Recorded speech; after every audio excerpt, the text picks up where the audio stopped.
Okay. Good morning, everyone. Thank you for coming. I'm Commissioner Mike Greenwell. I represent District 5 for Lee County. I am also the Vice Chairman. We are here today.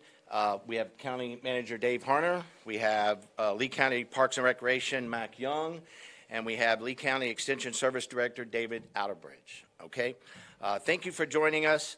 Lee County has the opportunity to set the record straight and dispel some of the rumors that have surfaced out there. The Lee County Fair, the 2024 Lee County Fair, will happen. It will happen at the Lee County Civic Center. There has been misinformation that has run that certain groups or our entity has to run the fair. That is not true. Lee County will be running the fair.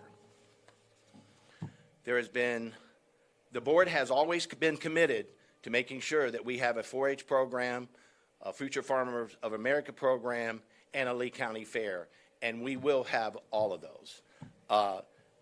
The board, come February 24th, there will be a livestock show, there will be a fair. Please, everyone come out and enjoy the fairgrounds. Now I'd like to turn it over to County Manager Dave Harner. Good morning. I think it's important to note that we're committed to ensuring that there is a fair and that we're going to support the 4-H program. Our board has been steadfast for a number of years that they've been committed to the 4-H program, and through this process, they've always said there will be a fair, just as a matter of who is going to run it. As you can see today, we're unified. We have David Outerbridge, the Executive Director for Extension Services, with us today. We're working very closely to make sure that this fair goes without a hitch.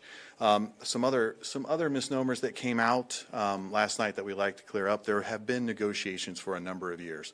We have had one-year contracts continuously, probably about 3 or 4, with the Fair Board, with the last one being noted that this would be the last agreement that we would have with them. It expired on the end of September. We would like to note that we did not kick them off the property. They are still on the property. They're still in the office at the moment.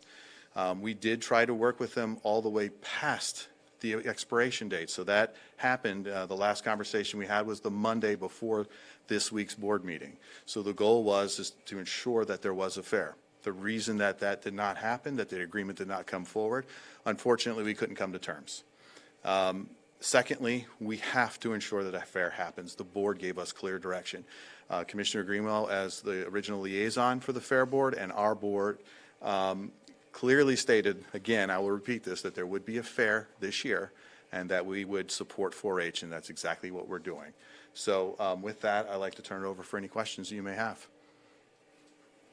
So you're saying that there's no longer going to be the Fair Board having and hosting the fair. Now it's going to be Lee County hosting the fair, and that they're not kicked out. So what does that transition look like until the people that were in charge are going to be no longer hosting and taking care of things happening on that property? Sure. So they, as of the end of September, they have no obligations or rights to run the fair. What we did was we did not kick them off the property. We wanted a smoother transition. But we have to ensure that the fair runs. If there is no agreement, they can't do it. The other piece of that is that I want to reiterate is Parks and Recreation has been running events for a number of years. We have a large staff that runs special events year-round. So we're very competent in doing that. Plus our partnership with the University of Florida, IFAS, who oversees the 4-H program, is along the ride with us. So we feel very comfortable that we're able to run these events. And for people that go every year, I know I've been to at least a handful, like 7 or 8 meetings where people are standing up talking about, you know, my grandpa was part of the fair, he had his pigs at the fair, etc.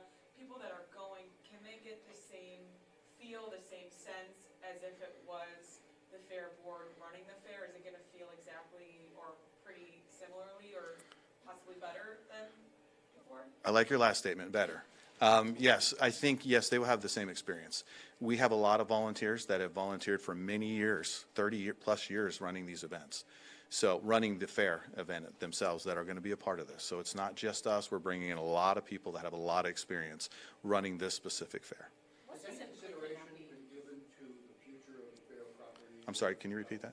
Yeah, has there been any consideration given to the future of the property? We hear talk about 4-H, but not much more concerning how that facility will evolve projects that are Sure. going on in that area? Very good question. We have a board meeting, we have a workshop coming up in December for the board to discuss the future of the facility itself. The fair and the 4-H component will continue to run. That is a commitment our board has made, but the other part of that property, that is a future discussion with the board, and hopefully they will give us direction in December how to move forward. Is it still in the embryonic stage as far as what you're hearing from people that they might want to do with that property, or projects that might be somewhere down the line? Yes, what we've done is we've had a public meeting, we've had a survey with the community, so we have a general idea of what that community wants. If you know how Parks and Recreation typically runs, and our board gives the department the authority to do this, we build our parks based on the need of the community. So each park in our community has a different flavor, and it's based on what those community needs are, and that will be what will happen here as well. So you're looking at the possibility of a park, permanent park there? Well, it is a park. It's classified as a park. Anything, because it falls under Parks and Recreation, it can be many things. That doesn't stop it. It could be something that we currently don't have. It just depends on what the board direction is, but because it's classified as a park because it falls under Parks and Recreation. Yes. Thank you. I think you had a question.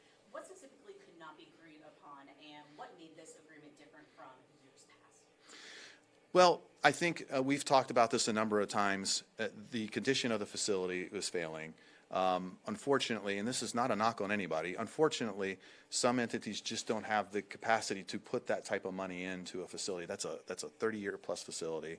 It's old. You know, the county has a lot of programs in place for major maintenance to continue to maintain facilities. That's hard to do when you're a nonprofit organization or you're a volunteer organization. It's hard to do. That building's in disrepair. Something has to happen with it. And the place needs to be revisioned. And it also needs to meet the needs of the community, and that's the goal here. We just could not come to terms on the length of a contract and other specific items. We couldn't get there. And unfortunately, based on the timeframes that we had, and the direction the board gave us to make sure that there was a fair, we had to take charge and make sure the fair happened this year. What do you think is going to be the most challenging thing going forward to make sure that it does happen? You said it will happen, but what do you think is going to be the most challenging part about that? I think it's incumbent on us to provide clear communication to our community, to make sure that we are going to have the best experience for our community, that what they expect is going to be there and better. So it's all about communication. It's making sure that we get rid of the rumors that are out there, we dispel them, and we make sure everybody's comfortable and has a place to come and enjoy. Hey, I talked to Fran Crone this morning. Sure. She told me that she had been negotiating with Christine Brady about coming back again, and that heading into Tuesday, hadn't heard back from the county at all. There was no communication at all from the county based on their last communication with you. And then she said she was blindsided 2 days ago. She had no idea that they weren't going to be. Sure. What happened? Like, how come the county didn't communicate with her and say what it was that you needed to get Sure. back after 20, whatever years? Sure. Let me clarify that. There was communication. Fran, I don't know if Fran was in that meeting. There was a communication with their attorney and their president were involved. Our attorney and Chris, as you mentioned, our assistant county manager were involved in those negotiations, and that happened all the way through to Monday, which was right before the board meeting, which we had to make the call of, we're not going to be able to move forward with your request. And then, Mike, did the board make a motion on Tuesday? Because I wasn't at. I can answer that. Yes, they did. They made a motion for us to move forward and negotiate working with the vendor, the Fair Board vendor, as well as to ensure that the event was going to happen, and authorized us to come back with a blue sheet on specific expenditures for materials that were removed from the property to ensure that the programs go on without a hitch. Was there public comment? Yes. And did anyone, I mean, no one knew that this was going to be a topic on Tuesday, right? So you had the public talking about it? It was posted. It was posted. It was posted under county manager items. Okay, we have probably one more question. Anybody? How much is this going to cost the county to take over for the fair? Well, I don't have that number right now, but what I can tell you is whatever costs that are out there, we will be able to reimburse. We'll be reimbursed through the revenue that we're going to generate from the event. Typically, you enter in a contract with the vendor, and there's a split profit on that. And so those proceeds that come in will cover the cost. Plus, we also plan on implementing some of the same programs that are out there, scholarships for the youth, and probably enhance that as we move forward. As we work with the University of Florida and IFAS, we have a lot of ideas how to enhance that for our youth. I have a couple more questions. The Hurricane Ian, though, I know there was painting that was being done, there were side panels that were being done. This was before the last fair. There were some little touch-up things that needed to happen to make sure that the facility was ready and able for people to use. Besides, well, not one, have those been changed? And will there be any improvements before this fair, before you guys negotiate the big long-term plans? Sure. Yes, we did a number of upgrades to the facility because it had to be done in order for us to operate the facility. So there were a number of maintenance projects that were done on the grounds to make sure they were safe, as well as the facility itself. Those are short-term, and thus why we're going to have the meeting in November or December with the board to get future direction. And we have one more question I'll let you answer. Well, you said that there were a lot of rumors. What part of the Southwest Florida Fair Association, this news release that they sent out, was not true? What wasn't true? Well, I think we've expressed that there would be a fair. I think they claim that there would not be a fair. There is a fair. Well, they didn't claim there wouldn't be a fair. The fair. Okay, claimed that there Dave. They said the fair was canceled. Was what they stated in a document that I received. Okay. End of story. There's a fair, and the 4-H component will happen. That's the goal. That's what the board gave us direction, and that's what we're doing. Thank you. Have a great day. Appreciate you coming Thank y'all out. for coming.